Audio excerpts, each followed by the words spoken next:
Eh bien, salut tout le monde, c'est Shepard, j'espère que vous allez bien. Aujourd'hui, on se retrouve pour un petit viol comme on les aime sur Call of Duty Ghosts, une petite quand même assez rapide pour un début de jeu, j'ai envie de vous le dire. Donc, en tout cas, ça reste un bon gros viol comme on les aime, rassurez-vous.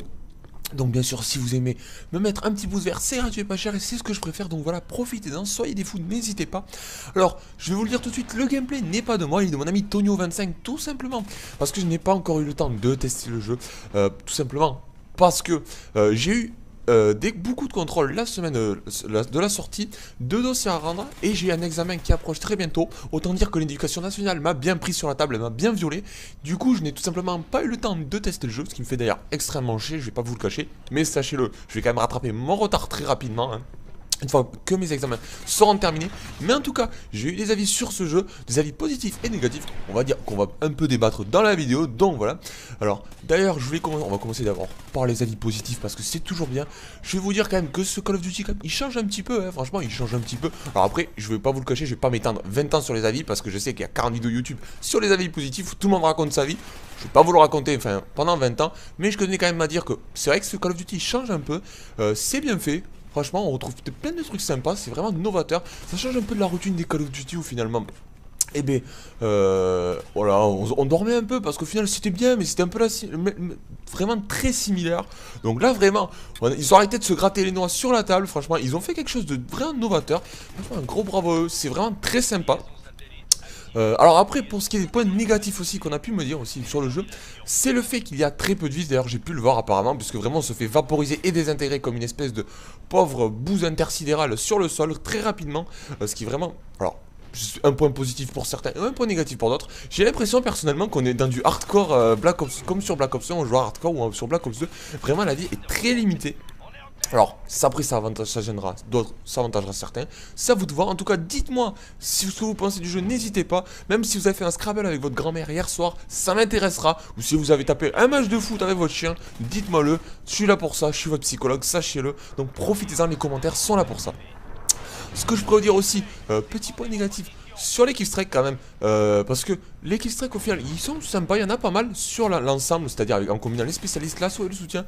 Mais par exemple, dans les assauts, au début, il n'y a pas grand-chose de comme killstrike qui valent énormément le coup, à part peut-être l'IMS, parce que je m'explique, le drone, je sais pas si certains l'ont testé, mais dans ce jeu, c'est une espèce de daube, une espèce de gros caca que vous posez au sol, qui est pas vraiment top, simplement parce que il en faut deux pour que ça marche.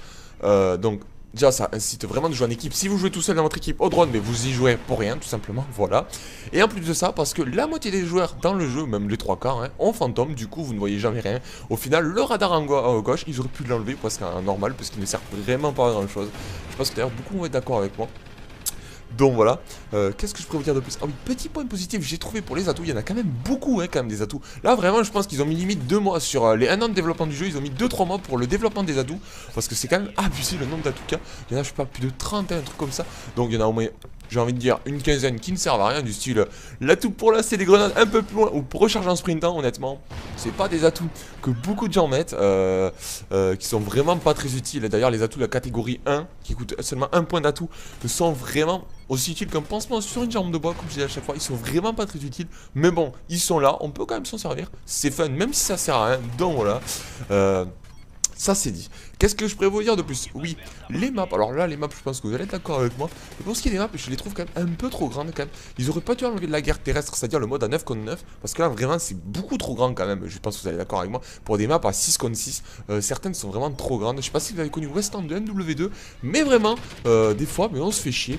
À part aller cueillir des fleurs ou ramasser des cailloux par terre, il n'y a pas grand-chose à faire sur les cartes parce que on ne trouve personne, surtout si les mecs en face n'avancent pas, ils restent un peu dans leur coin, ce qui est quand même très connu sur Call of Duty au début. Les gens en général n'avancent pas beaucoup, ouais, avec 2 mètres carrés ça leur suffit. Les gens découvrent même pas 1% de la map, ça leur suffit largement. C'est d'ailleurs un peu embêtant souvent, parce qu'en plus de ça vous mourrez rapidement, du coup vous pétez encore plus rapidement un câble, mais bon, voilà. En tout cas, dites-moi ce que vous en pensez, comme je vous l'ai dit. Après, mon avis, c'est que mon avis, hein, rassurez-vous. Mon avis, je dis peut-être que de la merde, je ne suis peut-être qu'un gros con aux yeux de certains, mais c'est votre avis, tant mieux pour vous. Ce soir, dormez bien. Voilà, tant mieux pour vous. Qu'est-ce que je pourrais vous dire de plus? Eh bien, pas grand-chose, mis à part qu'on approche quand même à la fin de la vidéo. Le prochain gameplay sera, rassurez-vous, sera le mien, ne vous inquiétez pas. C'était juste un gameplay parce que je n'avais pas de gameplay, j'avais quand même envie de vous proposer un truc, hein. Sinon je sais que certains allaient commencer à me jeter quelques pierres et quelques cailloux dans la gueule. Donc voilà, en tout cas, merci à vous, bonne journée, bonne soirée, entretenez-vous, c'était Shepard, ciao tout le monde, enculé bordel, peace, je vous kiffe tous. Allez, à la semaine prochaine. Donc voilà, et ciao tout le monde, je vous kiffe tous, tout, yeah. Je vous fais plein de bisous partout, sauf en dessous de la ceinture. Allez, ciao tout le monde, c'était Shepard, yeah.